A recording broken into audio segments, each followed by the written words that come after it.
Olá, muito bom dia, muito boa tarde, muito boa noite. Eu não sei que horas você vai estar assistindo a esta mensagem. Eu espero que você esteja bem. Se você não estiver, que você fique ao final dela. E se você já estiver bem, que você fique ainda melhor. Amém? Hoje nós estamos no nosso 6º dia. Não quero errar, mas eu acho que é o 6º dia de jejum, né? Eu não estou contabilizando porque eu sei a data que acaba, que é dia 9 de novembro. Mas hoje nós vamos meditar na palavra do Senhor e mais uma palavra do Senhor que vai nos falar sobre a verdadeira adoração, né, de quem adora o Pai em espírito e em verdade.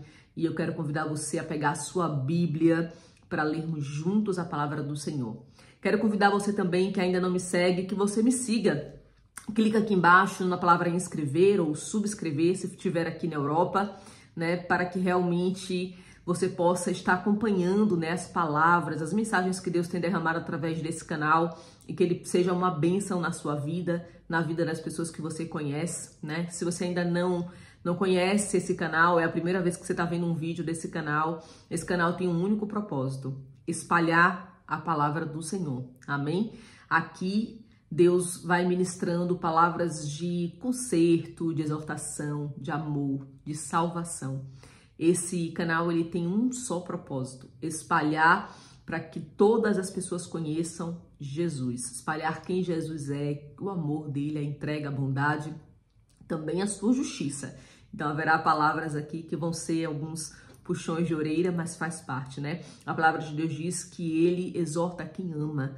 Então Deus, ele realmente também tem palavra de conserto. Amém? Mas a palavra que nós vamos meditar hoje está lá em Marcos, mais uma vez, Marcos, né? No capítulo 9, a partir do no capítulo 10 de Marcos, a partir do versículo 13, amém? E diz o seguinte: e traziam a Jesus os meninos para que lhes tocasse, mas os discípulos repreendiam aos que lhe traziam. Jesus, porém, vendo isto, indignou-se e disse-lhe: deixai vir a mim os meninos, e não os impeçais, porque dos tais é o reino de Deus.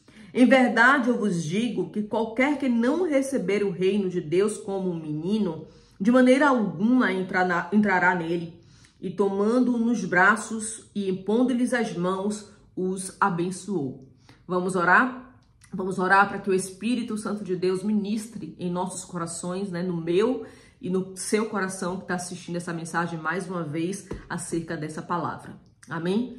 Senhor Deus e Pai, mais uma vez, Senhor, não como um protocolo, não para bater cartão, não como algo automático, Senhor, não, mas porque nós reconhecemos que precisamos, né, da ação do Espírito Santo, da revelação do Espírito Santo através dessa palavra, porque se o teu Espírito não ministrar em nós, Senhor, né, se o teu Espírito Santo não falar aos nossos corações, Senhor, estamos aqui em vão, Pai, e nós não queremos perder tempo, nós queremos, Pai, ouvir a tua voz, conhecer um pouco mais da tua palavra, um pouco mais de quem é Jesus, do seu caráter, né, daquilo que o Senhor espera de cada um de nós e como nós podemos ser verdadeiros adoradores que adoram ao Pai em espírito e em verdade.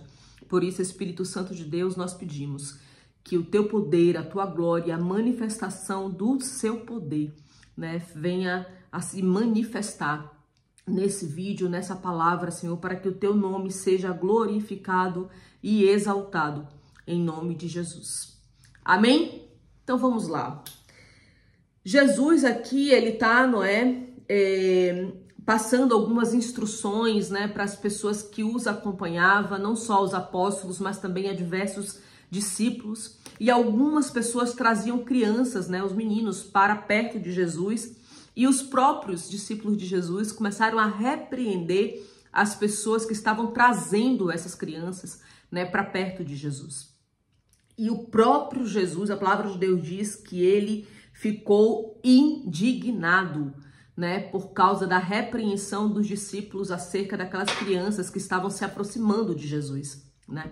E aqui eu comecei a pensar um pouco sobre esse cenário, né, de Jesus, muita gente, uma multidão enorme, muitas pessoas tentando ali se aproximar do Senhor, né, e esses discípulos que traziam essas crianças. e como os apóstolos também, talvez por cuidado com o próprio Jesus, começaram ali a tentar protegê-lo e a impedir que essas crianças se aproximassem. E de repente nós vemos o Jesus se chatear, ficar indignado com essa ação. Aqui há vários contextos, né, que o Senhor vem trazendo ao meu coração. E o principal deles é a questão da característica, do caráter de uma criança. Né? Uma criança, em sua essência, né, traz a inocência, traz a bondade, o amor na sua personalidade. Uma criança, né, geralmente é alguém que não tem maldade, geralmente é alguém que, né, que ama todas as pessoas, até as pessoas que às vezes lhe magoam, que às vezes até não lhe tratam tão bem, elas continuam amando, elas continuam agindo, né, com toda a bondade que uma criança tem em seu coração.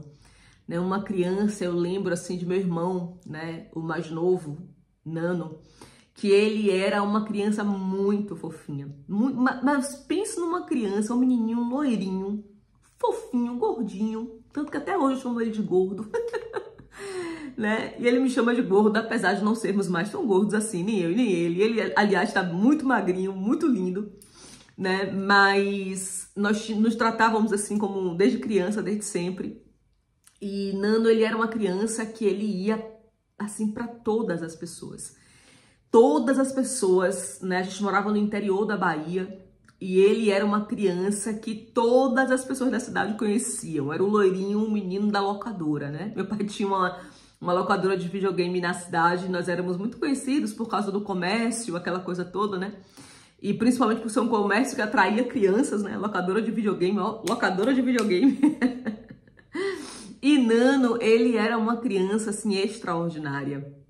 Ele brincava com todo mundo, ele ia pro colo de todo mundo, ele amava todo mundo, ele era uma criança dada, né? Não havia nenhuma maldade no seu coração. Tanto que a gente tinha muito cuidado com o Nano, porque a cidade que nós morávamos era muito turística, né? Então a gente tinha medo dele ser levado, de tanto que era fácil pegar ele no colo, de tanto que era fácil brincar com ele, né? E quando eu leio esse texto, eu lembro daquele menino loirinho, né, que era tão inocente, tão dado, tão amoroso, ele abraçava todo mundo, ele brincava com todo mundo.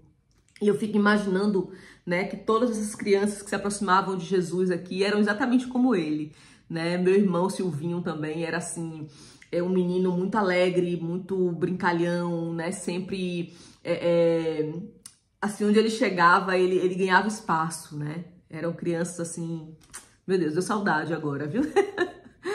Então, eu fico olhando essa cena de Jesus e eu fico imaginando, né? Porque ele fala, em verdade eu vos digo que qualquer que não receber o reino de Deus como menino, de maneira alguma entrará nele. E eu paro aqui, já vi muitas pessoas falarem sobre isso, né? Que nós precisamos ser inocentes, ter o coração de uma criança, né? Para entrar no reino de Deus. Mas hoje eu queria compartilhar algo assim que tá no meu coração, que não tem a ver só com o coração. Ah, se o meu coração for como um coração de criança, eu vou entrar no reino de Deus. Mas tem a ver com a forma como nós refletimos, né? Como nós nos comportamos, como nós agimos diante das circunstâncias. Não é só um coração de criança, mas como você permite, né? Reagir diante das circunstâncias. Uma criança, né, se você dá uma palmada na bunda de uma criança, ela pode até chorar naquele momento, mas daqui a meia hora ela tá de boa, como se nada tivesse acontecendo, principalmente se essa palmada vier da mãe e do pai, né? Ela leva aquela palmada, ela vai chorar porque aprontou alguma coisa, mas daqui a meia hora ela tá pedindo o colo da mãe de novo, né? Isso significa que ela tem um coração que perdoa, que não guarda mágoa, que não guarda rancor, que não guarda o ódio, que não guarda as feridas, né, ao ponto de desistir de estar no colo daquela mãe, né? E quando essas crianças se aproximam de Jesus, Jesus dá esse alerta, o que vem na minha mente é: qual é o tipo de coração que você tem hoje? Será que o seu coração é um coração de uma criança que deseja ardentemente correr em direção ao Senhor, de estar perto do Senhor, de ir para o colo do Senhor. A gente vai ver no versículo 16, que diz o seguinte, que tomou em seus braços, impondo as mãos, os abençoou. Será que nós desejamos correr? Eu imagino que essas crianças, elas vieram correndo em direção a Jesus, né, pedindo colo, pedindo que ele o pegasse no colo e o abraçasse, o aconchegasse. Será que é esse tipo de relacionamento que nós desejamos ter com o Senhor? De crianças que dependem totalmente do seu Pai, que desejam ardentemente estar aconchegados em seu colo, em seu abraço, sabendo que nele está a nossa proteção, nosso refúgio, nosso melhor lugar. Será que nós reconhecemos de fato que Jesus, né, nos ama tão profundamente e que é Ele o único que é digno de toda honra, todo louvor e toda adoração, o único que merece realmente a nossa entrega verdadeira, genuína, né, de toda a nossa alma? Aqui eu começo a refletir que para sermos como crianças, nós temos que amar a Jesus mais do que a qualquer outra coisa, né? Um bebê, ele ama a sua mãe mais do que a qualquer outra pessoa. Uma criança mesmo de 2, 3 anos, 4 anos, a mãe é a referência, né, na maioria dos casos, de total proteção. É a mãe que aquela criança venera, ama de toda a sua alma. Será que nós temos esse amor, né, pelo Senhor? Ou será que nós temos um filho ocupando esse lugar no nosso coração? Será que nós temos uma esposa, um marido que ocupa o lugar do Senhor em nosso coração? Será que nós temos um filho que está ocupando esse lugar de Jesus em nosso coração? Ou será que realmente nós somos, como a palavra de Deus nos fala, nos alerta, né? Amar a Deus sobre todas as coisas e ao próximo como a ti mesmo. Então nós temos uma hierarquia de amor aqui, né? Deus, nós, porque nós precisamos nos amar para amar o próximo como a nós mesmos, né? Então existe uma hierarquia de amor aqui. Será que nós realmente estamos amando a Deus em primeiro lugar, sobre todas as coisas, pessoas, animais? Será que realmente Deus está vindo em primeiro lugar nas nossas vidas? Será que nós somos crianças a esse ponto, né, de reconhecer o Senhor como nosso Pai e amá-lo de todo o nosso coração? Será que nós estamos nos entregando verdadeiramente ao colo do Senhor como verdadeiros adoradores que adoram ao Pai em espírito e em verdade? Que nesse dia o Senhor possa nos levar a esse lugar de filho amado do Pai, porque é isso que nós somos quando aceitamos Jesus como Senhor e Salvador, filhos amados do Pai. Que hoje o amor do Senhor possa invadir a sua vida de tal maneira que você entenda e compreenda, né, que Ele é o lugar mais maravilhoso para estar, que o colo do Senhor é o lugar mais perfeito para se aconchegar e que nós venhamos a buscar esse colo, esse encontro, esse abraço todos os dias das nossas vidas. Amém? Que Jesus abençoe a sua vida, a sua casa. Até a próxima palavra. Mas antes disso, eu já ia esquecer, eu quero orar pela sua vida e pela vida da sua família. Amém? Senhor Deus e Pai, que o Senhor abençoe a vida de quem está assistindo esse vídeo, Deus, a vida da sua família, a vida da sua casa. Que o Senhor possa conduzir, meu Deus, nessas pessoas ao seu abraço, ao seu colo, como crianças que amam ao Pai, que desejam estar no colo do Pai, que desejam verdadeiramente ter esse encontro com o Senhor todos os dias. Que nós tenhamos, meu Pai, a mesma alegria que essas crianças ao encontrar contigo. Que nós venhamos a correr em direção ao teu colo, meu Pai, com tudo que temos e somos, nos entregando verdadeiramente a Ti, Deus. Nos conduz, Espírito Santo, a este lugar. Nós queremos estar contigo, queremos adorá-lo, louvá-lo e glorificá-lo como verdadeiros adoradores que adoram ao Pai em espírito e em verdade. Em nome de Jesus nós oramos, Deus. Amém e amém. Que essa palavra abençoe a sua vida, né? Que ela te ajude a encontrar esse lugar de verdadeira adoração, lugar de filho, né? E que você possa enxergar Jesus, possa enxergar o Pai, né, como o lugar perfeito para você estar, o colo preferido. Amém? Mais uma vez, que Deus abençoe a você, a sua casa, e até a próxima palavra.